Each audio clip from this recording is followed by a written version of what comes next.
আল্লাহ সব কিছু তোমার কাছে কলম আল্লাহ। আল্লাহ তুমি যদি তার ভাগ্যেও থাকে আল্লাহ তুমি তাকে আল্লাহ তুমি পরিচালনা করার জন্য তৌফিক দিয়ে দিও আল্লাহ। হে আল্লাহ দেশ যেন আবার যেন পরিচালনা করতে পারে সেই তৌফিক দিয়ে দিও আল্লাহ। আল্লাহ তুমি তাকে শারীরিক মানসিকভাবে সুস্থ করিয়ে দেও আল্লাহ। আল্লাহ রব্বুল আলামিন হে আল্লাহ সুন্দরভাবে যেন এই দেশকে পরিচালনা করার জন্য তৌফিক দিয়ে দিও আল্লাহ। আল্লাহুম্মা আফিনা মিন কুল্লি বালাই দুনিয়া ওয়াল আযাবিল আখিরা। আজকে 15ই আগস্ট আমাদের প্রাণপ্রিয় নেত্রী বিএনপির চেয়ারপারসন দেশনেত্রী বেগম খালেদা জিয়ার ৭১তম জন্মবার্ষিকীর এই দিনে আজকে আমরা এখানে তার জন্মদিনের শুভেচ্ছা বিনিময় করলাম। তার সুস্বাস্থ্য কামনা করে মোনাজাত হলো। আমরা তার সুস্বাস্থ্য দীর্ঘায়ু কামনা করি। আমরা আশা করি আল্লাহ তাকে পরিপূর্ণ সুস্থ করে আমাদের মাঝে সাংগঠনিক কাজের মাধ্যমে বিএনপির নেতৃত্বে দেশ পরিচালনার জন্য তিনি অবদান রাখবেন।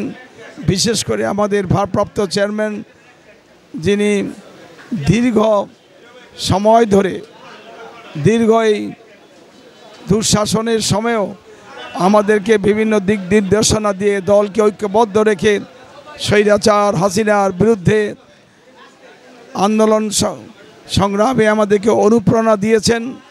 আমাদের সেই নেতা জনাব তারেক রহমান, তার সুস্থতা কামনা করি এবং তিনি শীঘ্রই দেশে এসে আমাদের দলের নেতৃত্ব নেবেন, দেশের নেতৃত্ব দিবেন।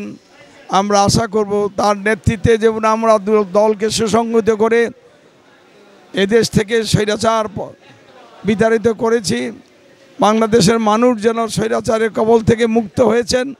আগামী দিনে বাংলাদেশের সকল গণতন্ত্রকামী মানুষ এই ধানের শীষের পক্ষে রায় দিয়ে এদেশে সুশাসন প্রতিষ্ঠা করে মানবিক বাংলাদেশ, আধুনিক বাংলাদেশ তারেক রহমানের যে ৩১ দফার স্বপ্ন তার বাস্তবায়নের মাধ্যমে সেটা প্রতিষ্ঠিত হবে।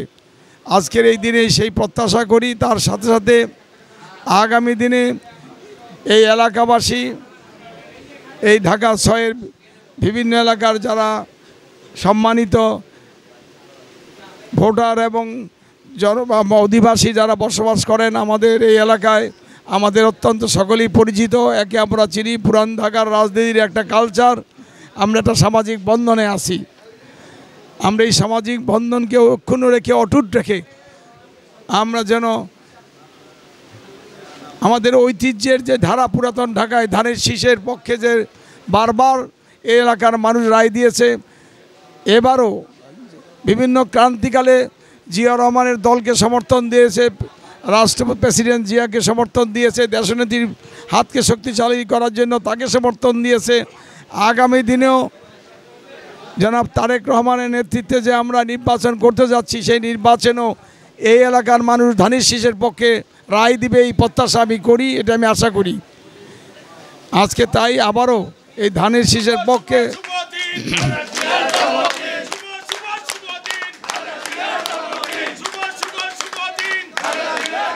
আমার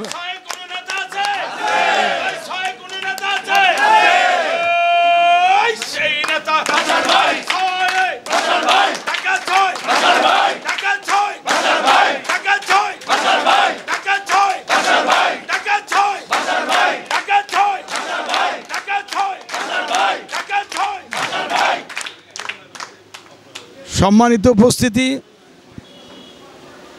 আমি আর বক্তব্য দীর্ঘায়িত করব না। আমি শুধু একটাই কথা বলতে চাই আপনাদের কাছে, আপনারা দল অত্যন্ত সুশৃঙ্খল। আগামী দিনে দলের পক্ষে যাকে মনোনয়ন দিবে তার পক্ষে আপনারা কাজ করবেন।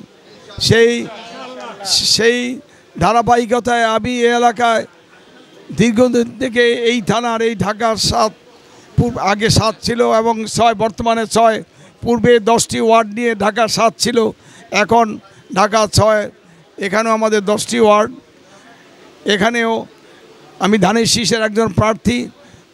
দল যদি আমাকে মনোনয়ন দেয়, আমি আশা করি আপনারা আমাকে সমর্থন দিবেন। আমি আশা করি এবং আমার মনের প্রত্যাশা আপনার ধানের শীষের পক্ষে রায় দিয়ে দলকে জয়যুক্ত করবেন। এখানে ধানের শীষের প্রার্থী দেখে আপনারা ভোট দিবেন।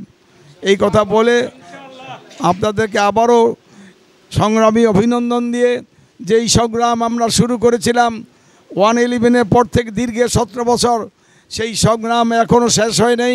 যতদিন পর্যন্ত বাংলাদেশের মানুষের কাঙ্ক্ষিত ভোটাধিকার প্রয়োগ করতে না পারে, বাংলাদেশের মানুষের গণতান্ত্রিক অধিকার ফিরিয়ে আমরা না আনতে পারবো, প্রতিষ্ঠা করতে না পারবো, ততদিন বিএনপি রাজপথেই থাকবে, আমাদের সংগ্রাম অব্যাহত থাকবে।